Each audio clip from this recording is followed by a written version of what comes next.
Good evening from Washington. I'm Larry O'Connor. Hey, you remember a few weeks ago, maybe a couple months ago, there were a lot of liberals and Democrats and pundits and even some people in the government who was saying that whole COVID-19 thing, the lockdown, the mask mandates, the vaccine mandates, hey, let's just move on from that, okay? No need to explore why we came up with the decisions we came up with. No reason to point fingers of blame. It was the fog of war, you know, we were just trying to save lives. Let's just have a little amnesty and move on. And, you know, we're not really inclined to do that, right? I mean, in my world, if you want forgiveness, if you want repentance, if you want absolution, you actually have to first acknowledge you did something wrong, then ask for forgiveness, and then promise not to do it again. It's pretty basic when it comes to forgiveness, at least in the Judeo-Christian ethic. Now, why are we resisting the idea of amnesty? Why are we suggesting that maybe at the very first step, those who inflicted these things on our country should at least acknowledge that they did it? Well, let me give you an example. Frequent guest here on the program is Congressman Kevin Kiley of California. He was questioning in the House of Representatives the Secretary of Health and Human Services, Xavier Becerra, and specifically asked one very simple question. Did we see any health benefits, public benefits, from forcing 2-year-olds to wear masks? It's a good question, isn't it? I think we deserve an answer to that question, don't we? I want you to watch this exchange, not just at the great work that Congressman Kiley does, but at how your government, how your Secretary of Health and Human Services, who spearheaded that policy for your children, for your grandchildren, watch how they treat this issue. Mr. Secretary, did forcing 2-year-olds to wear masks save lives? Do what now? Did forcing 2-year-olds to wear masks save lives? Making sure people wore masks when it was appropriate was essential to make sure that we were able to get out of this pandemic. Sure, but that wasn't my question. Could you answer the question that I asked? Which is? Did forcing 2-year-olds to wear masks save lives? And who did the forcing? Well, your department, or the Head Start, which is under your department, had a mask mandate until late last year for 2-year-olds and above, even outdoors. So can you point to any public health benefit of that policy? Right. We never forced anyone to do anything because we don't have the jurisdiction or authority to do that. Here for a quick moment, because this is a really, really instructive thing to see.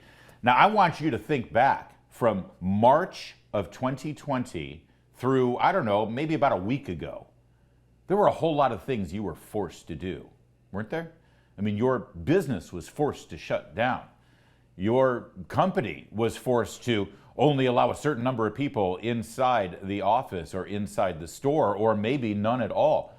You were forced to keep people standing 8 feet apart. You were forced to have plastic shields up in front of anyone who was talking to a member of your staff, right? You were forced to wear masks. Try not wearing a mask while flying on an airplane over the last 4 years, 3 years. The kids were forced to conduct their classrooms on a laptop at the kitchen table.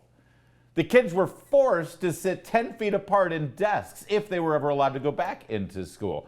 The kids were forced to wear masks even when they were outdoors playing on the playground. And now your Secretary of Health and Human Services is denying that that ever happened. We never forced anyone to do anything. Did you feel like you were forced to do some things? You bet you were. Let's watch some more. Provide guidance on what would be Mr. Secretary, did Head Start have a mask mandate?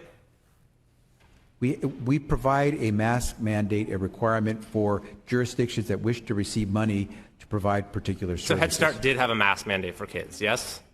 We had a mask mandate for for agencies that wish to get federal dollars. So that's a yes. So can you point to any benefit, that's not a yes to any your public question. health benefit from that policy, whether it was recommended or enforced or forced, of requiring young children to wear masks?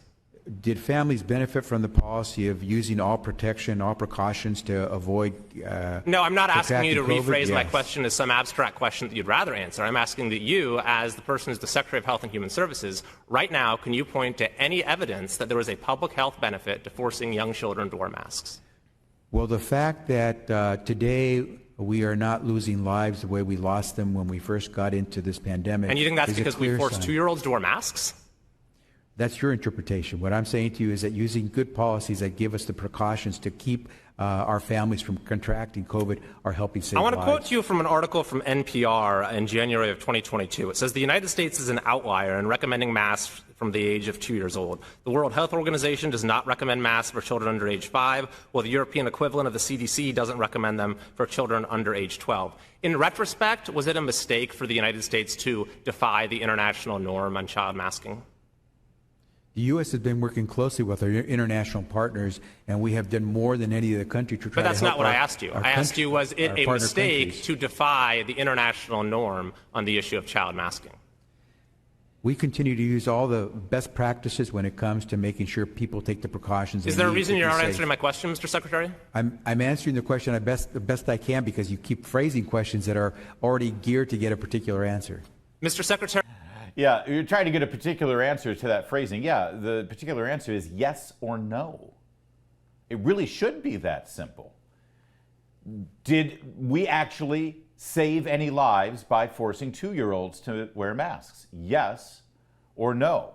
Was it a mistake to be an outlier and not follow the protocols that other countries had, where 5 years old was the youngest, in some countries even older than that? Yes or no? See, this is how we learn from things.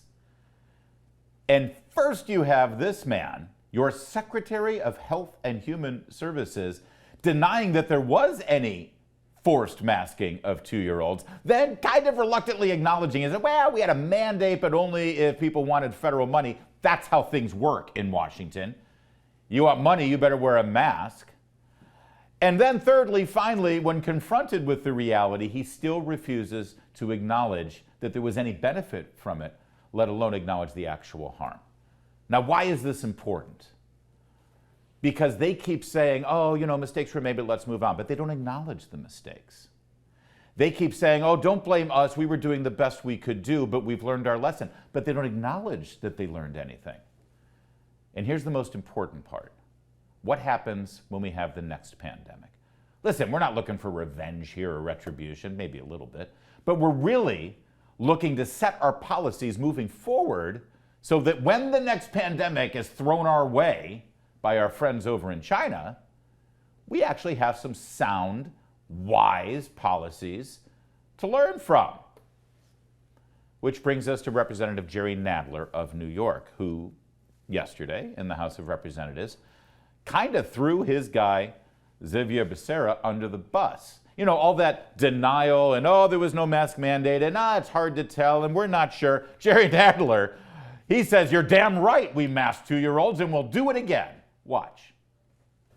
It protects against transmission of the disease to the next person. And the healthcare worker certainly ought to be required to be vaccinated. And when we have a pandemic, like COVID-19 pandemic that we had, 2-year-olds should have been required to wear masks. It would be child abuse for parents not to do that because there was no vaccination available for 2-year-olds. And the only way to protect... It's child abuse if you don't put your kid in a mask. You betcha we require masks for 2-year-olds. You're damn right we'll force your 2-year-olds to wear a mask. I deny I did it before. I have no idea whether what I did or didn't do had any benefit, but you're damn right we'll do it again, given the opportunity. Nah, no forgiveness here. Not quite yet. There's more to come on O'Connor Tonight. Keep it here, Salem News Channel.